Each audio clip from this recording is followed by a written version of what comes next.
Click करेंगे, सीधे जो है आप अप्लाई वाले पेज पे आ जाएंगे। अब यहीं से आपको फॉर्म को भरना है। सबसे पहले आपको यहाँ देखिए ऑप्शन मिलता है न्यू अप्लीकेंट रजिस्ट्रेशन का। आप इस पे क्या करेंगे, क्लिक करेंगे और यहाँ पे आपको सबसे पहले अपना फर्स्ट नेम लिखना है, जिस प्रकार से मैट्रिक के मार्कशीट पे स्पेलिंग है। फिर मिडिल नेम, लास्ट नेम। मान लीजिए सपोज आपका नाम दीपक कुमार है तो दीपक और लास्ट में कुमार लिख दीजिएगा ऐसे। दीपक कुमार सिंह है तो दीपक कुमार और मिडिल कुमार कर दीजिए, लास्ट में सिंह कर दीजिएगा ऐसे। फिर अपना ईमेल आईडी एक लिखना है, उस पे आपको जो ओटीपी प्राप्त होगा तो आपको सही से ईमेल आईडी लिखना है। फिर आधार नंबर लिखना है, आधार नंबर जो आपके पास है, आपका आधार संख्या जो भी है। यहाँ पे अपना मोबाइल नंबर लिखना है और यहाँ सेंड ओटीपी पे क्या करना है, आपको क्लिक करना है। जैसे आप सेंड ओटीपी पे क्लिक करेंगे तो यहाँ पे आपके मोबाइल पे ओटीपी जाएगा और ईमेल पे ओटीपी जाएगा। दोनों ओटीपी अलग अलग बॉक्स में लिखना है, दोनों का अलग अलग बना हुआ है। अगर कभी कभी ओटीपी नहीं प्राप्त होता है तो स्पैम या जंक फोल्डर को चेक करेंगे, वहाँ पे आपको देखने को मिल जाएगा। यहाँ पे अगर वसुधा केंद्र से फॉर्म फिलअप करवा रहे हैं तो आप यहाँ यस करेंगे, नहीं तो नो करेंगे। ठीक है, ये चीज आपको यहाँ पे सही से करना है। जैसे फ्रेंड्स आप आगे बढ़ेंगे थोड़ा सा जानकारी लिखने के बाद से, तो यहाँ पे ये 3 ऑप्शन आपको इनेबल मिलेगा। अभी स्टार्टिंग में नहीं दिखता है, जब थोड़ा सा जानकारी भर देते हैं ना तो ये 3 ऑप्शन इनेबल मिलता है कि आप किस स्कीम के लिए अप्लाई करना चाहते हैं। तो पहला जो स्कीम है वो है बिहार स्टूडेंट क्रेडिट कार्ड। दूसरा जो स्कीम है सेल्फ हेल्प अलाउंसेंस, यानी जो आपको बेरोजगारी भत्ता है। और तीसरा है केवाईपी, जिसमें आप लोग कंप्यूटर कोर्स करते हैं। तो हमको अप्लाई करना सेल्फ हेल्प अलाउंसेंस यानी बेरोजगारी भत्ता, तो हम ये वाला ऑप्शन को क्या करेंगे, टिक करेंगे। तो हम बीच वाला ऑप्शन क्या करेंगे, टिक करेंगे। जैसे हम टिक करेंगे बीच वाला ऑप्शन, ये नीचे वाला जो ऑप्शन आ रहा था वो हट जाएगा। अब यहाँ पे हम क्या करेंगे, फॉर्म को सबमिट करेंगे। जो भी ये जानकारी है ओटीपी वगैरह वेरीफाई करके यहाँ पे सबमिट करेंगे। सबमिट करते हैं फ्रेंड्स, यहाँ पे आपका जो है रजिस्ट्रेशन जो है कंप्लीट हो जाता है। यहाँ लिख जाता है यू आर सक्सेसफुली रजिस्टर्ड। आपको यूजर आईडी पासवर्ड जो है आपके ईमेल और मोबाइल दोनों पे ही भेज दिया जाता है। आप इसे नोट करके रखेंगे, फ्यूचर में हमेशा काम आ सकता है। तो ये आपने पहला स्टेप जो है रजिस्ट्रेशन वाला जो है कंप्लीट कर लिया है। अब यहाँ पे देखिए एक ऑप्शन मिलता है गो टू होम पेज। आप क्या करेंगे, इस पे क्लिक करेंगे।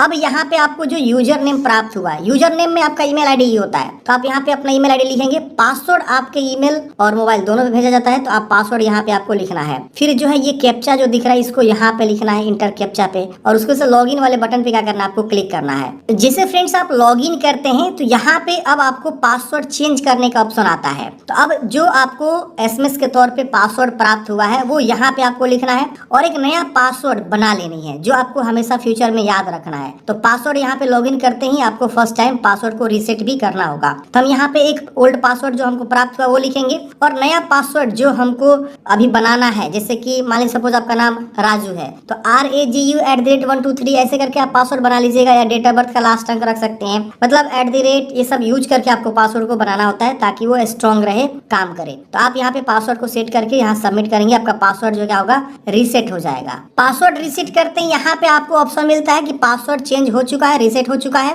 अब यहाँ पे बोला जाता है कि प्लीज लॉग इन अगेन। अब आपको दोबारा लॉग इन करना है। अब यहाँ पे क्लिक हियर पे क्लिक करेंगे। अब हम दोबारा यहाँ लॉग इन करेंगे, जो हमने नया पासवर्ड बनाया अब उसके साथ दोबारा लॉग इन करेंगे। तो ईमेल आईडी यहाँ पे लिखेंगे और जो हमने नया पासवर्ड बनाया वो लिखेंगे। फिर इस कैप्चा कोड को यहाँ भरेंगे और लॉग इन पे क्लिक करेंगे। जैसे फ्रेंड्स आप लॉग इन करेंगे अब आपको यहाँ पे जो है सेल्फ हेल्प अलाउंसेंस जो आपका बेरोजगारी भत्ता है वो यहाँ पे आपको शो हो जाता है कि आप किसके लिए फॉर्म भर रहे हैं। अब यहाँ पे आपको जो है अपना पर्सनल इन्फॉर्मेशन भरना है। तो यहाँ पे आपको सबसे पहले मैट्रिक का बोर्ड पूछ रहा है कि कौन सा बोर्ड से आपने मैट्रिक क्वालिफाई किया हुआ है, तो यहाँ पे आपको चूज कर लेना है। फिर यहाँ रोल नंबर आपको बताना है, फिर यहाँ पे रोल कोड बताना है, फिर यहाँ पे आपको सिलेक्ट रेगुलर या सप्लीमेंट्री, तो आपको रेगुलर कर लेना है। यहाँ पे पासिंग ईयर मैट्रिक का ही पूछ रहा है तो मैट्रिक का पासिंग ईयर, फिर स्कूल नेम आपको बताना है। अब यहाँ पे आपसे पूछ रहा है कि क्या आपने 12th पास कर लिया, आपको यस करना है। 12th की जानकारी यहाँ पे भरना है और यहाँ पे 12th की जानकारी से चूज करेंगे, उसके अकॉर्डिंग रोल कोड आएगा। फिर यहाँ रोल नंबर आपको लिखना है, सॉरी यहाँ रोल नंबर और यहाँ पे रोल कोड, फिर यहाँ पे पासिंग ईयर और स्कूल का नाम आपको ऑटोमेटिक आ जाएगा।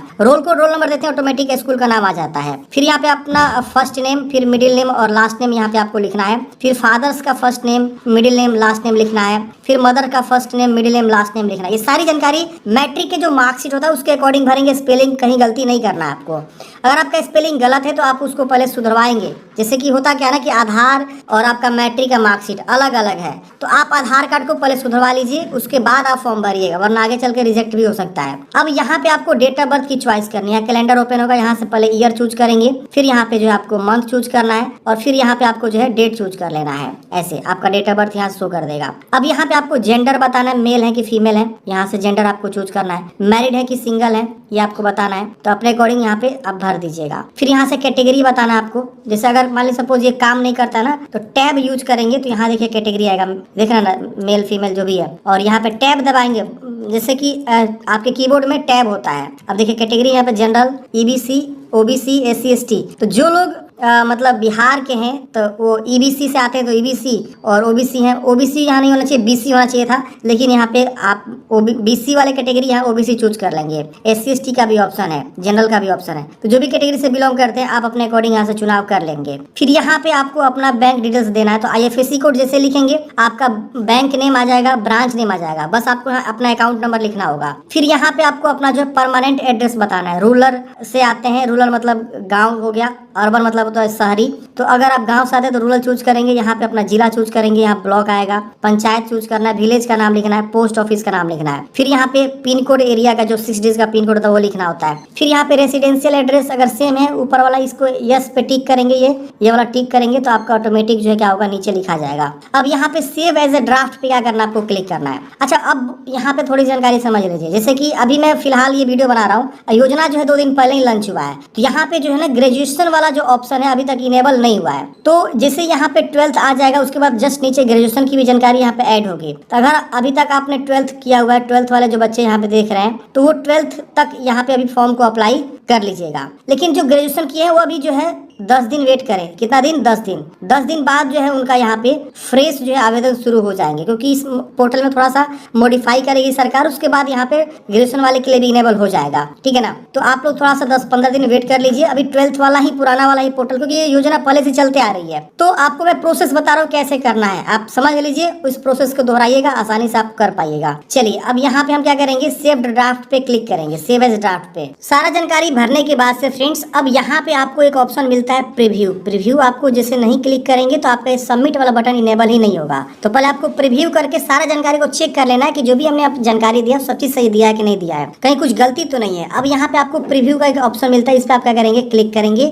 उसके बाद आप चेक कर लेंगे, उसके बाद आपको यहाँ पे सबमिट बटन इनेबल हो जाएगा। आप सबमिट वाले ऑप्शन पे क्या करेंगे, क्लिक कर देंगे। सबमिट पे क्लिक करते हैं, आपका फॉर्म जो है सबमिट हो जाएगा। ये देखिए इस प्रकार से फॉर्म सबमिट हो गया। अब यहाँ पे आपको जो है गिव लोकेशन फॉर कौशल युवा ट्रेनिंग, आपको ट्रेनिंग भी लेना होगा, तो उस हिसाब से आपको यहाँ पे जो है कौशल युवा ट्रेनिंग के लिए आपको लोकेशन भी 3 आपको प्रेफरेंस देना है। अब यहाँ पे देखिए आपको जो है जिला का नाम सबसे पहले चूज कर लेना है, उसके बाद यहाँ पे आएगा कि आपका उधर कहाँ पे ट्रेनिंग सेंटर है वो आप चूज कर लेंगे। फिर दूसरा आपको चूज कर लेना है, और कहाँ पे आपको ट्रेनिंग सेंटर में जाना है वो भी आपको यहाँ पे दूसरा भी देखने को मिल जाएगा। तो इस तरह से आपको 3 प्रेफरेंस दे देना है। अब यहाँ पे आपको डिक्लेयर करना है कि आपका एज जो है 20 से 25 ईयर्स के बीच है जिस दिन आप फॉर्म भर रहे हैं, और आपने जो है highest educational qualification class 12th के बाद जो है कहीं पढ़ाई नहीं कर रहे हो, और आपने जो है बिहार के सिचुएटेड किसी इंस्टीट्यूट से आपने 12th कंप्लीट किया हो, ये सब आपको यहाँ पे दिया हुआ है। और आप एक जो है मतलब कहीं सेल्फ एम्प्लॉय नहीं है, अनएम्प्लॉयड हैं आप, और ये सब आपको पढ़ लेना है। ये सारी इन्फॉर्मेशन आपको देख लेना है। आपको कहीं से अलाउंसेंस स्टाइपन वगैरह नहीं मिलता है गवर्नमेंट के द्वारा,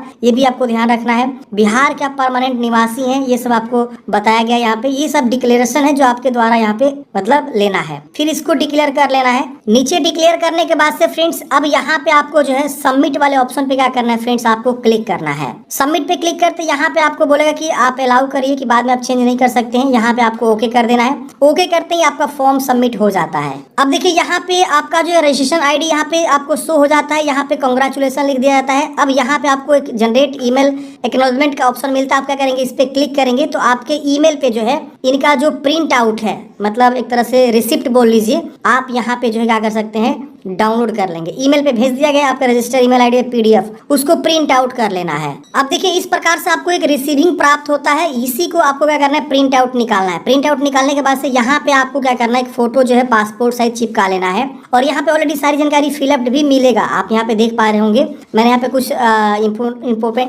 कुछ इंपोर्टेंट जानकारी जो आपको ब्लर करके रखा हुआ है, ये कॉन्फिडेंशियल है। अब यहाँ पे मैं आपको दिखाता हूँ क्या क्या डॉक्यूमेंट्स आपको DRCC ऑफिस लेकर जाना है। ये ऑनलाइन करने के बाद से आपको ना DRCC डीआरसीसी ऑफिस अपने ही जिला में डीआरसीसी ऑफिस होता है, हर एक जिला में डीआरसीसी ऑफिस बनाया गया है, वहां आपको जाना है और जाके जो है ये सब डॉक्यूमेंट्स को सबमिट करना है, वहां वेरिफिकेशन भी करवाना है और वहां जमा करना है। जमा करने के बाद से फ्रेंड्स आपको वह हर महीने मैसेज भी करना होगा, तब जाके आपके अकाउंट में पैसे आएंगे। इसकी सारी जानकारी इस पीडीएफ में दिया हुआ है। देखिए यहाँ पे पीडीएफ के आप नीचे आएंगे तो यहाँ पे आपको सारी जानकारी बताएगा कि आपको क्या क्या डॉक्यूमेंट्स लेकर जाना है। तो यहाँ पे आपको जो है स्व भी प्रमाणित मतलब फोटोकॉपी करके उस पे नीचे साइन करेंगे। इंटरमीडिएट का जो भी प्रमाण पत्र है, मार्कशीट है वो ले जाएंगे, मैट्रिक का प्रमाण पत्र और उसका मार्कशीट, इसके अलावा निवास प्रमाण पत्र आपको चाहिए, इंटरमीडिएट का प्रमाण पत्र ये सब चाहिए, बैंक के पासबुक का प्रथम पृष्ठ का छाया प्रति चाहिए, ये सब आपको लेकर जाना है। इसके साथ आप अपना जो टीसी लेकर जाएंगे, माइग्रेशन लेके जाएंगे, ये भी आपको 2 चीज लेकर जाना है। अगर नहीं जाएंगे तो फिर आपको रिटर्न आना पड़ जाएगा। तो जितना भी डॉक्यूमेंट्स आप सब लेकर जाएंगे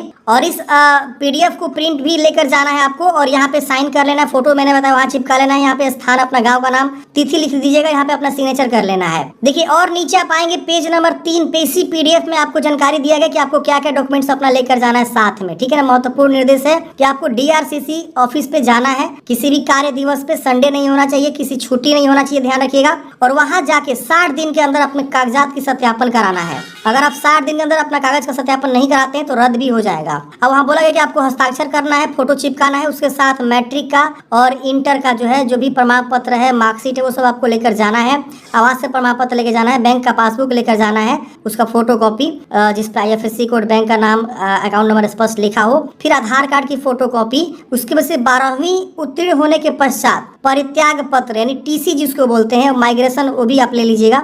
ये सब आपको लेकर जाना है। लाभार्थी जो भी है निश्चित रूप से अपने बैंक खाता संख्या को आधार से लिंक करा लेना होगा, तभी आपके खाते में पैसे आएंगे। किसी प्रकार की जानकारी सहायता चाहिए तो ये हेल्पलाइन नंबर दिया हुआ है, आप इस पे जो है कांटेक्ट भी कर सकते हैं। तो ये सारे डॉक्यूमेंट्स क्या करेंगे, आप लेकर जाएंगे कहाँ पे, डीआरसीसी ऑफिस, और 60 दिन के अंदर आपको ले जाकर वेरिफिकेशन करा लेना है। मान लीजिए आपने ऑनलाइन आवेदन किया 20 तारीख को, तो 20 से आप जोड़ेंगे 60 दिन कब हो रहा है, उसके अंदर ही आपको जाके कभी भी कार्य दिवस पे आपको वेरिफिकेशन कराना है, सारे डॉक्यूमेंट्स लेकर जाके। अब देखिए एक सबसे इंपॉर्टेंट पॉइंट, जो बच्चे बोलते हैं कि मेरे अकाउंट में पैसे नहीं आ रहे, ये आपको हर महीने करना है। जब तक आप नहीं करेंगे तो फिर आपको पैसे यहाँ पे नहीं जाएंगे। तो ये बोला गया है कि नियमित रूप से स्वयं सहायता भत्ता प्राप्त करने हेतु आवेदक को जो है प्रत्येक माह के 20 तारीख को जिला निबंधन परामर्श केंद्र स्वयं सहायता उपस्थित होकर अथवा SMS द्वारा रिकन्फर्मेशन मैसेज भेजकर योजना हेतु अपनी अर्हता की पुष्टि करना अनिवार्य होगा। स्वयं सहायता भत्ता जो प्राप्त करने वाले अभ्यर्थी हैं, पंजीकृत मोबाइल नंबर से ये जो नंबर दिया गया इस पर आप क्या करेंगे, इतना मैसेज लिख के, जो कि आपको बताया गया मैसेज टाइप करने का पूरा प्रोसेस लिखकर भेजना होगा। स्वयं सहायता भत्ता बंद करने के लिए लाभार्थी पंजीकृत मोबाइल नंबर से दूरभाष संख्या इतना पर आप मैसेज करेंगे तो बंद हो जाएगा। तो हर महीने आपको जो है ये मैसेज आपको लिख के भेजना होगा। जब तक नहीं भेजेंगे आपके पैसे नहीं आएंगे। लगातार 3 माह तक रिकन्फर्मेशन मैसेज नहीं भेजने पर स्वयं सहायता भत्ता स्वयं बंद हो जाएगा। तो ये बहुत इंपॉर्टेंट पॉइंट है। आप लोग यहाँ पे जब तक ये मैसेज नहीं भेजते हैं, जैसे आप वेरिफिकेशन करा लिए, उसके बाद से 20 तारीख के बाद जो है 20 तारीख से आप जो है अपना मैसेज भेजेंगे। एक बार मैसेज भेज देंगे आपका अगला पैसा आ जाएगा, फिर उसके 20 तारीख को अगला महीना मैसेज भेजेंगे पैसा आ जाएगा, फिर उसके 20 तारीख को। तो हर महीने आपको मैसेज भेजना होता है, ठीक है ना। तो ये सारी चीजें हैं, आप यहाँ पे देख सकते हैं। आपके मन में कोई भी डाउट्स है फ्रेंड्स, कमेंट है, कमेंट बॉक्स में पूछ लीजिएगा। इस पीडीएफ को अपने पास एक कॉपी रख लीजिएगा। बाकी जो भी ये पीडीएफ है आपको लेकर जाना है प्रिंट आउट करा के। यहाँ पे आपका जो है एक चीज और बोला गया है कि ये जो आपका अकाउंट है ये आपका जो है बैंक खाता आधार से भी लिंक होना चाहिए। अगर नहीं लिंक है तो फिर आपका पैसा नहीं आएगा। NPCI लिंक होता है, तो NPCI लिंक आप जरूर करवा लेंगे। ये सारी इन्फॉर्मेशन यहाँ पे आपके पीडीएफ में दिया गया है। तो आई होप आप लोग समझे होंगे। आपके मन में कोई भी डाउट्स है, कमेंट है, कमेंट बॉक्स में पूछ लीजिएगा। मिलते हैं किसी नेक्स्ट वीडियो में। जय हिंद, आपका दिन शुभ हो।